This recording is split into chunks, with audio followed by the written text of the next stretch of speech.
you respect women? Absolutely. Why wouldn't I? Do you think that 18, 19-year-old women are more attractive than 25-year-old women? I think there's attractive people. That's a loaded question. I don't know. Well, it's not really, is it? I can't. You know why I'm asking you? Of course I do, but I can't sit here and say... For the benefit of viewers who don't know why I'm asking, you said this. In general, this is also one of the reasons men find youth attractive. You want to blow up the internet? I'll blow up the internet right effing now. The reason 18 and 19-year-olds are more attractive than 25-year-olds is because they've been through less dick. People say, oh, you can't say that, but yes, I can.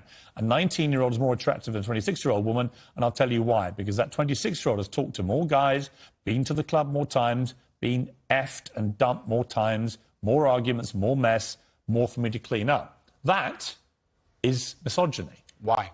Because you are encouraging a mindset about 25-year-old women that makes them sound out to be infinitely less desirable than 18, 19-year-olds, and having effectively been having too much sex to be taken in a more respectful way. Well, firstly, even if that was the case, that wouldn't be misogyny. Well, what did you mean by what you said? That's not misogyny because it's not anti-women. I'm saying that an 18 or a 19-year-old woman would be more desirable. Pretty anti-25-year-old women. Anti-25-year-old women we can argue, but not misogyny. Well, that's misogyny then, isn't it? No, it's not. Well, being anti any woman at all is misogyny. Not when I'm saying that women are beautiful and attractive at a certain age and saying the age. You're saying 18, 19-year-olds are more attractive than 25. Well, than ageist, perhaps, but misogynistic, absolutely is that not. But you just accepted it was misogyny. No, I didn't. You said it was misogyny. I'm telling you, no, it's not. If a 26-year-old woman is watching this and has heard those comments, yeah, would you just say to her, look, I'm sorry, I shouldn't have said that? No, I won't.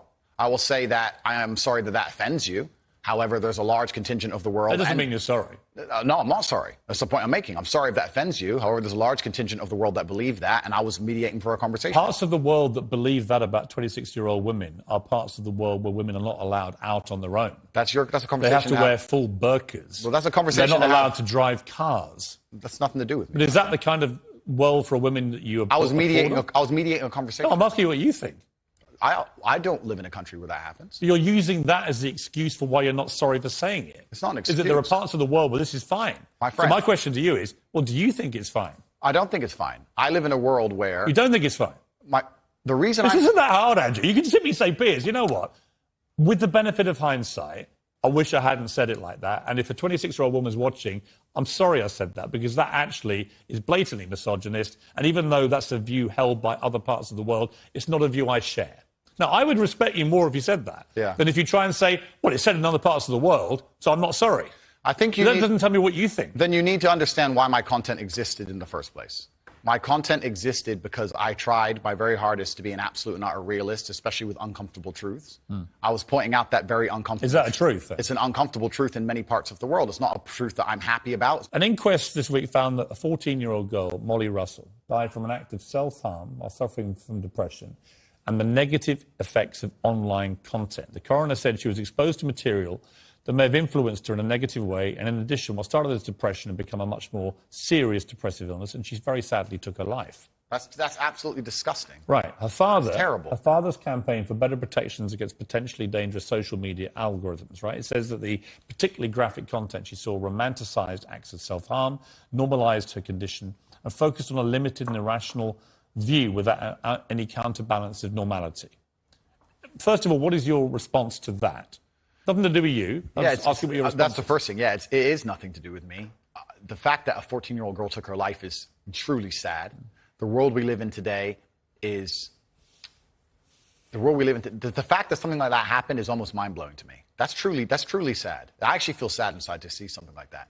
What has come clear to me in the interview is that a lot of things you say you wouldn't say now that you've said before. But I'd say them differently, perhaps. Yeah. So, to me, that's an acceptance. Not just that you want to get back on platforms, because maybe that was one of the reasons you were no platform, but that you've recognised and understood the potential harm to the wrong kind of impressionable mind by some of the things you've said. Would that be fair? I think that's 80% fair. I recognise and understand that with massive fame, you have to be more careful about being misconstrued. Like I said earlier, 1% of people misunderstanding you doesn't matter with a small audience. It matters with a very large audience. With power comes responsibility. I still believe the things I say. I do not want to be a negative force for the world. I also understand that I am a man who's lived a very difficult, nuanced life, and I am capable of making nuanced points that may be misunderstood by teenagers. However, that can be said about anybody and everything. Every opinion online can be misunderstood by children. Trying to protect children from the internet is a very interesting subject in and of itself, because I would argue that 80% of the content on the internet can be negative or detrimental to a young mind that doesn't understand the world.